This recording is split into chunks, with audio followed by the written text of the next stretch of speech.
دور سے آیا ہوا قصیب انقلاب۔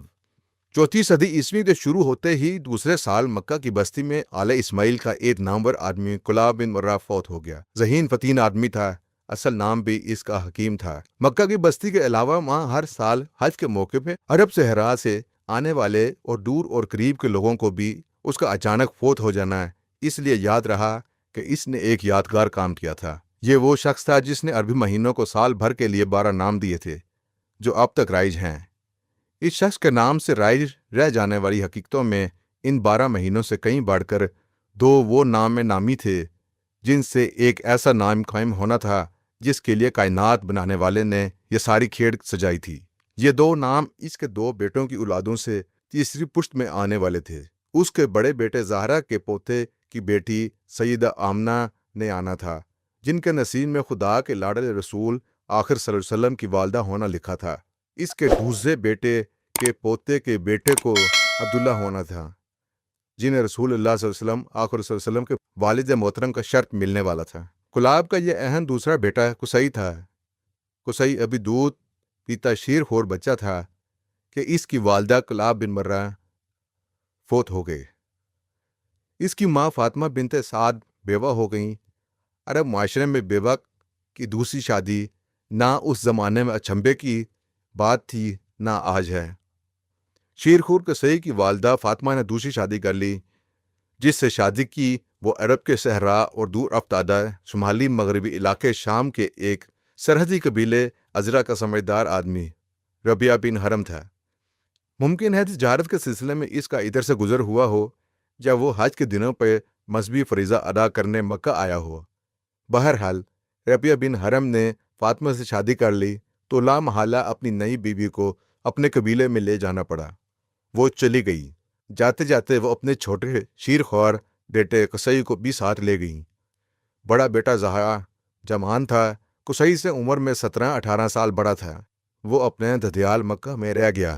قصی کا بچپنا اور اوائل جوانی شام کے سرحدی علاقوں میں قبیلہ ازرا میں گزرے۔ جب جوان ہوا تو واپس اپنے اجداد کے علاقے مکہ میں آ گیا۔ مکہ میں رہنے والے اس کے ددیال اور ننیال کے قرابت داروں نے اسے محبت سے قصی کہنا شروع کر دیا، ورنہ اس کا اصل نام زید تھا۔ جب تک یہ پلٹ کے مکہ نہیں آیا اسے کسی نے قصی نہیں کہا، کیونکہ قصی کے معنی ہے دور سے آیا ہوا۔ یہ شاید دور سے نہ آتا اگر اس کے ساتھ اس کے دور افتادہ ستیلے باپ کے قبیلے اجزا کے ہم عمر لڑکوں سے کشتی اور تیر اندازی کا مقابلہ نہ ہوتا۔ اعلیٰ اسماعیل علیہ السلام کے گھرانے کے مردوں میں جہاں مردانہ وجاہت کے انبار لگے ہوئے تھے، وہیں شجاعت اور جی دار صفات بھی نظر آ جاتی۔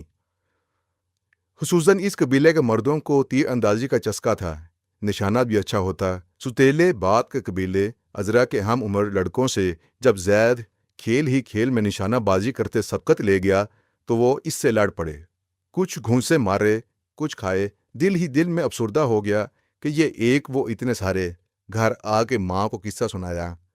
اس کی ماں فاطمہ نے ممکن ہے زید کے لیے اس وقت پیار سے قصی کا لفظ استعمال کیا ہو کہ بیٹا تم تو دور دراز کے چشم چراغ ہو، یہاں تیرے ہم عمر تمہارے جور کے نہیں۔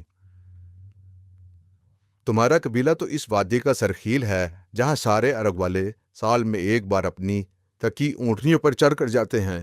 وہاں پہ موجود خدا کے جس مقدس گھر کا سارے جہان والے تو آپ کرتے ہیں، وہاں تمہارے جد امجد ابراہیم علیہ السلام اور ان کے بیٹے اسماعیل علیہ السلام نبیوں کے ہاتھ کا بنا ہوا ہے۔ ماں نے شاید زید کو اس کے اجداد کے کچھ دلچسپ قصے سنائے جب مکہ کی وادی اور خدا کے گھر کا کچھ ایسا دل پذیر نقشہ باندھا کہ زید کا دل بے چین ہو گیا۔ دل میں ٹھان لی کہ مکہ کی وادی میں اپنے کنبے میں جا کے رہنا، چاہے اس کے لیے اپنی ماں سے بچھڑنا پڑے۔ ماں نے بیٹے کے سفر کے لیے بے تابی دیکھی تو بولی، بیٹا کچھ دن ٹھہر جاؤ، تیرا علاقہ تو ایسا ہے جہاں اپنے ہی نہیں غیر بھی ہر سال جاتے ہیں۔ ابھی حج کا مہینہ قریب آنے دے، دیکھنا کیسے کیسے لمبے قافلے اونٹوں پہ سوار ادھر لبیک لبیک کہتے ہوئے جاتے ہیں۔ تم بھی ان مبارک دنوں میں ایسے ہی کسی خوشبخت قافلے کے ساتھ چلے جانا۔ ایسا ہی ہوا۔ قبیلہ قزاع کے کسی قافلے کے ساتھ سفر کرتا کرتا زید مکہ پہنچ گیا۔ مکہ میں اس کا بڑا سگا بھائی زہرا موجود تھا۔ زہرا کی آنکھیں خراب ہو گئی تھیں، مگر اپنے چھوٹے بھائی کو گلے لگاتے ہی وہ چیخ پڑا، میرا دور افتادہ بسنے والا میرا قصی آ گیا۔ خدا کی قسم میں اس آواز کو پہچانتا ہوں، اس شباہت کو جانتا ہوں، برس ہا برس سے تیرے انتظار میں تجھے سوچتا سوچتا آندھا ہو گیا ہوں۔ تو میرا یوسف ہے، زہرا روتا جائے، بلبلاتا جائے، قصی سے چمٹا جائے، یہی زہرا بنو زہرا کا سربراہ بنا، جس قبیلے سے سیدنا آمنہ کی پیدائش ہوئی۔ رو رو کے کہتا جائے، تو آ گیا میرے بھائی اپنے قبیلے میں۔ قصی کیا آیا، آل اسماعیل میں نیا حوصلہ آ گیا۔ خود ہو برو حسین اور مضبوط جسم کا مالک تھا۔ ساتھ شام کے سرحد چھوڑ کے آئے اپنے ستیلے باپ ربیعہ بن حرم کے قبیلے عزرا کی قوت بھی تھی۔ اس کی ماں فاطمہ کے بطن سے وہیں اس لیے کئی بھائی پیدا ہوئے، خصوصاً رضا نامی ماں جایا بھائی اس سے بہت پیار کرتا تھا۔ مکہ میں بھی اس کا قبیلہ معزز تھا۔ کہنے کو مکہ کی سرداری اور کعبہ کی چابیاں بنو خزاع کے پاس تھیں، اور بنو خزاع ہی ایک رئیس عمرو بن حی کے لائے ہوئے بت حبل کے بار کعبے کے اندر اور صحن میں بتوں کی بتات ہو گئی تھی۔ زمزم کے کنویں کو لوگ بھول چکے تھے، جسے بنو جرہم مکے سے بالتے بالتے بند کر کے ریت اور پتھروں بھرے کعبے کے صحن میں غائب کر گئے تھے۔ اسی کنویں کے اندر انہوں نے کعبے میں موجود چڑھاوے کا سامان، سونے کے بنے ہوئے 2 ہرن، 6 نوادراتی تلواریں اور حجرہ اسود چھپایا ہوا تھا۔